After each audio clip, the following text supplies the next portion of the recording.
So this is the first actual session. Last session was the welcome and orientation. Today, we're actually going to get into the first two principles of the 12 principles in Sigma University.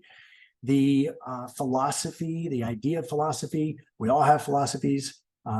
Whether or not we have enough original philosophies to consider ourselves philosophers, maybe neither here nor there. But these are principles that, as I look back over the last, probably 10 years of my life, this is the shit that like cut through the clutter, like it cut through the noise. And it really freed me from unhealthy comparisons. It freed me from low confidence and feeling like, I'm always working on it. I'm always, trying to get there, but I'm never arriving. And these are near and dear to my heart. It was a challenge to narrow them down to 12. So we're going to take these next few sessions, and every session we're just going to touch on two of these. And then when we start the trainings, when you guys go into the weekly trainings, every week we're going to be focusing a lot deeper on one of these principles, how it applies to you, how it's active in your life, how you can double down on these principles, because these principles can serve as a really powerful true north in your decision making. And every one of you has original creative energy, but at the same time, creativity can be very expensive. If you're sitting there inventing everything, but you don't have momentum, then that can suck. So my suggestion is try these principles on, see how they resonate with you, test them, and if they work, then you're going to build your own philosophies on top of that. And that really serves as a sort of like spiritual DNA as we're going to go through these trainings. So that being said, we're going to get into principle number one. This is called truth versus useful. And this is a question that has guided my life probably since I was a kid. I just didn't have the words for it. And when I was 19, 20, 21 years old, I was deeply spiritually confused. I was baptized Catholic when I was a kid, recovered pretty quickly, didn't get too into the dogma of it. And what really, and I've got friends that are Catholic. I'm not crapping on Catholicism. It just didn't work for me. And one of the things that helped to eject me from that is when I was like 13, 14 years old, I was just, going through teenage stuff, and I was just feeling like, kind of angsty. And my mom said, "Do you want to talk to the priest?" And I was like, "Yeah, sure, why not?" So the priest comes over, and I remember he's a young guy, very, very cool dude. Great, he was just a good priest. It's like, I know there's a lot of shitty ones, but this guy was good. Like, he believed in it. He was like kind and present. And so he said, "What's going on?" I said, "Well, I'm just like, I know my body's changing, and I'm trying to figure out girls and all this stuff." And this guy proceeded to give me very confident advice about girls and women. And I remember sitting there going, haven't you taken a vow of celibacy? Haven't you sworn off dating and relationships? And all of a sudden I was like, wait a minute, I know this guy means well, but I don't see how this is relevant. And once that awareness entered my mind, the dude became unqualified to help me, despite the fact that he's coming from a solid place of conviction, truly believe. The guy's dedicated his life to this philosophy of Catholicism and Christianity, has studied like crazy, and went to the seminary and, gives, masses a couple of times a week. The guy is as in it as you can get. But I just remember thinking, you're not qualified. You're not qualified to guide me. And so I, finished the hangout with him, the talk, and he left. And I was like, man, I remember feeling disappointed because I really did want guidance, but I couldn't get past the fact that I just didn't feel that this dude was qualified. And so, despite the fact that he's coming from a place of truth, capital T, it just wasn't something that I could get on board with. And so I've got a question for you. What is your version of that? Have you had moments, I know you've had moments in your life where you were getting advice from somebody who was completely convinced that what they believe in is the truth, capital T, but it just didn't quite resonate. And maybe it was because of that feeling of qualification. It's like, yeah, but what have you done that I want to do? That's giving credibility to this. So type in the comments or write in your journal there. What is one moment where somebody's giving you advice, but you just couldn't get past like the BS meter? You just couldn't get past the part where you're like, I don't know. This person's super qualified.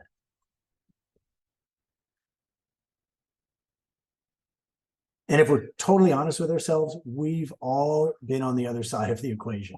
We've all been on the other side of giving advice, offering ideas, because we really want to help people.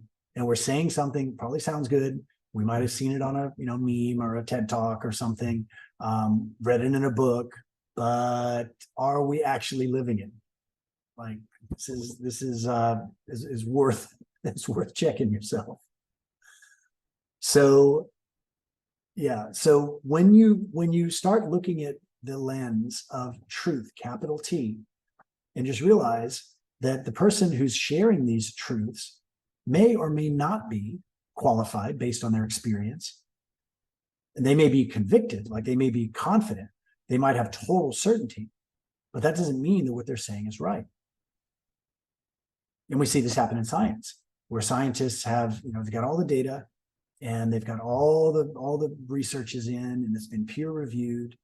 And then that becomes truth until some other new study comes along and everybody verifies that one. And then that becomes truth. But how many studies get shot down because it doesn't match the agenda of the people funding the study? Like imagine, we saw this in 2020. Imagine what would happen if, the powers that should not be gave, daily, tweets or posts or messages to the public saying, hey, remember to drink some water. Remember that, you should get out in the sun. You should move a little bit.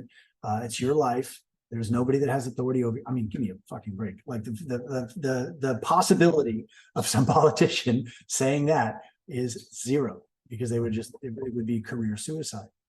So when we're getting these constant doses of information that sound good, they sound true, but you gotta sift through it and find out, hey, does this work for me? Is this useful for me?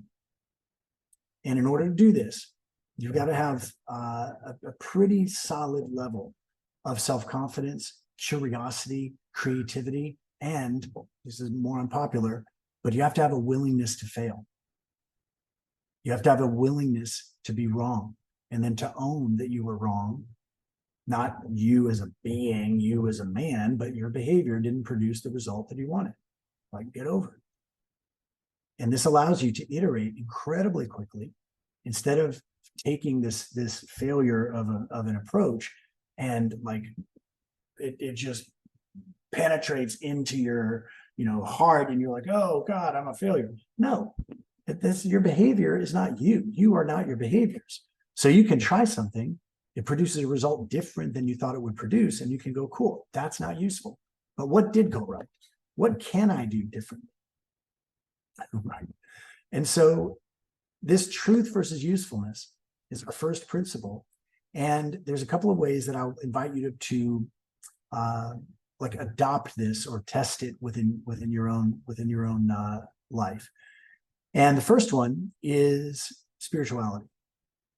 What is, and you can do this in the journal or you can put in your own thoughts here, but what was your original programming around spirituality?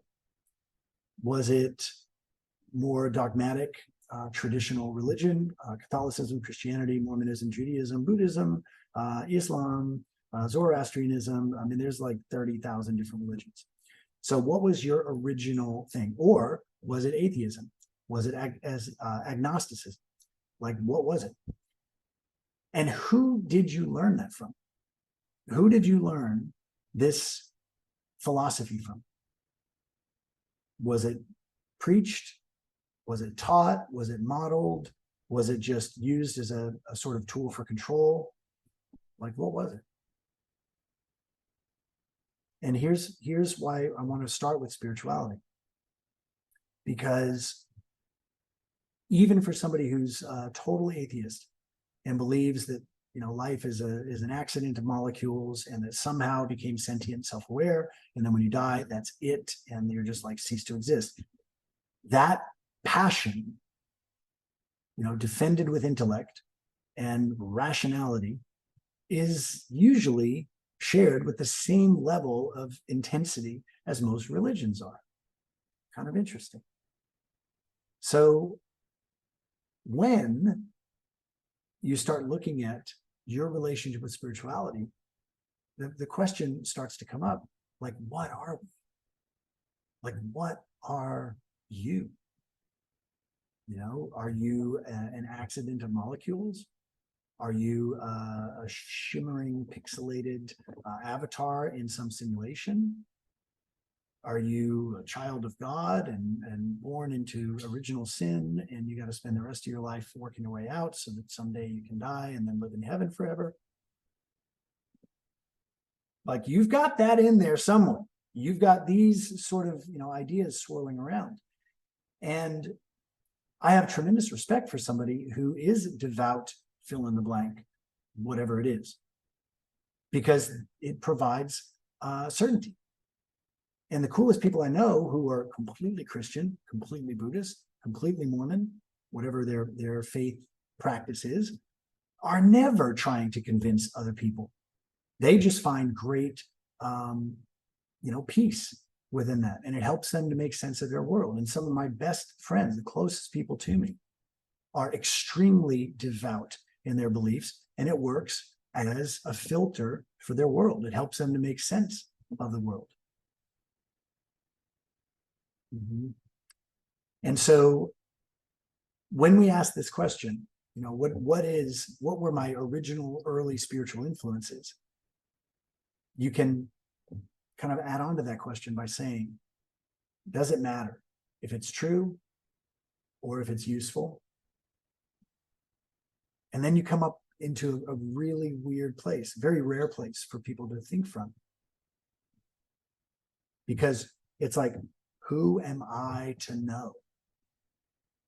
Well, who am I to know? And this is why you see most people in the alpha beta hierarchy.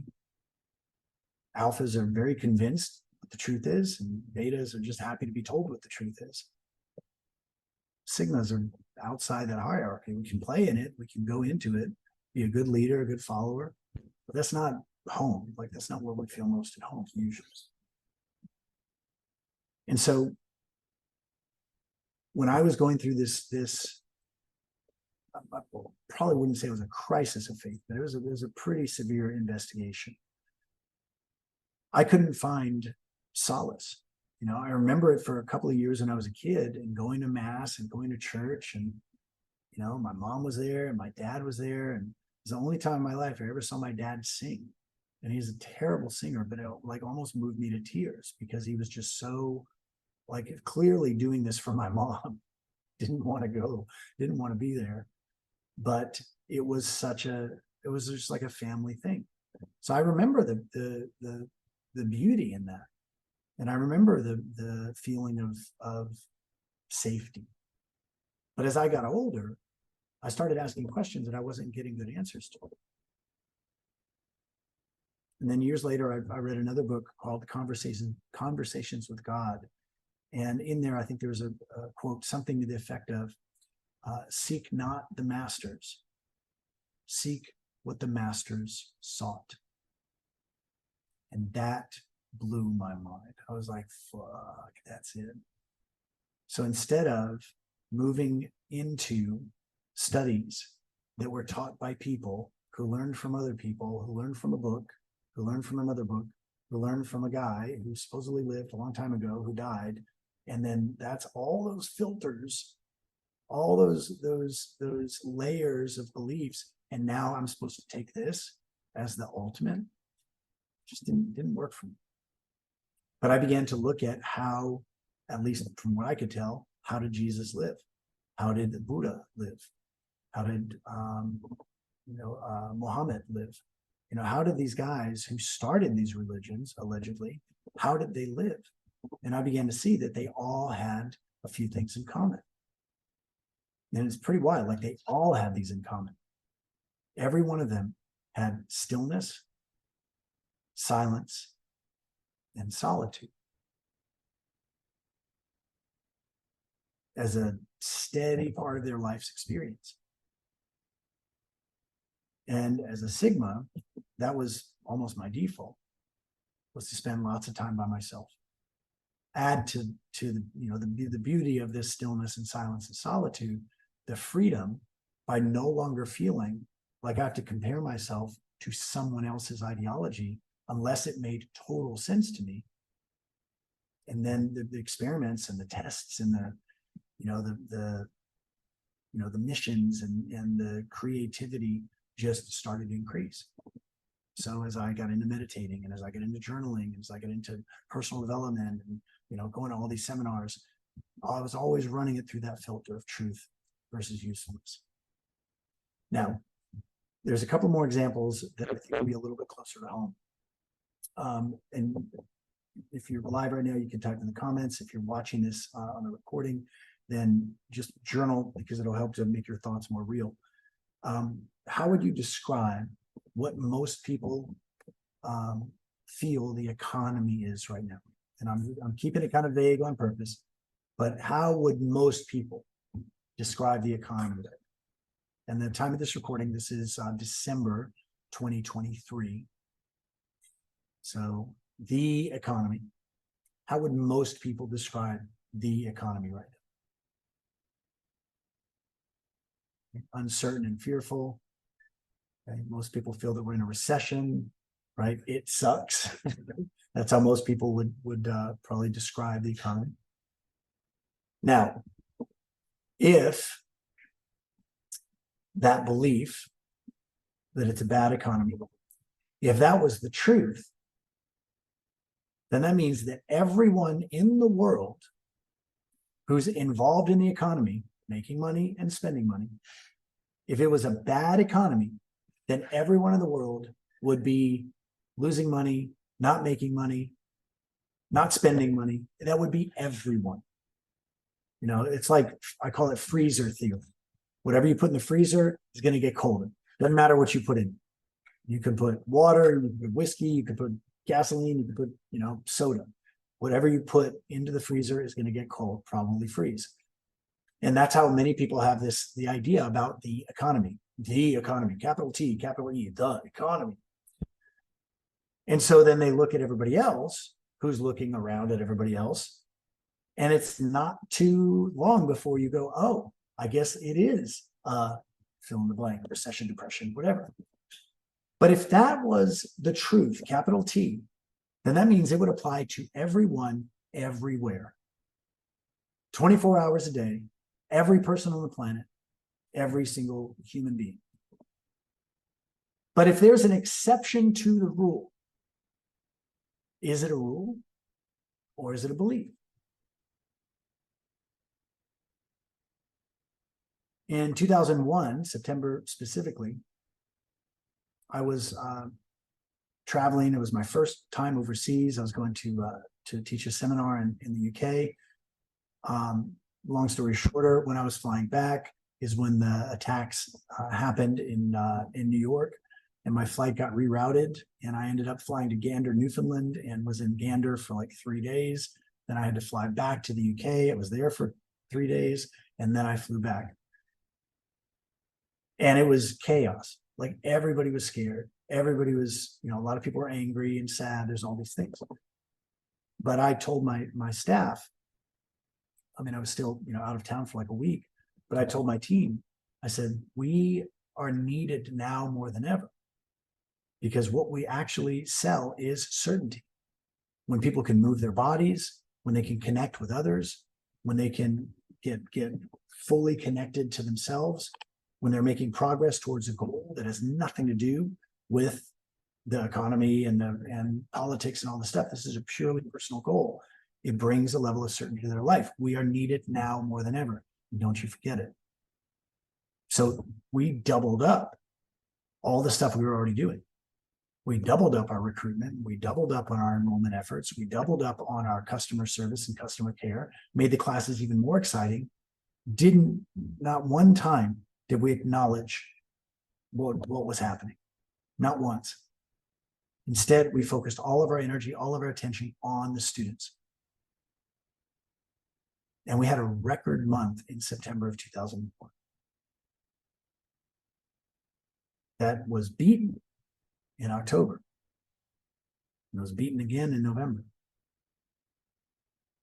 Now, if there was such a thing as the capital T truth that the economy is weak, then we should have had a bad month.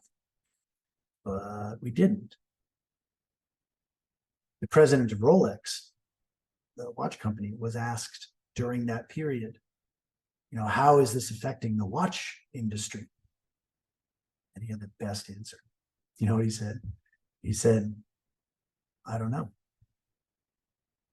Because we don't sell watches. We sell status. And business is very good. Solid.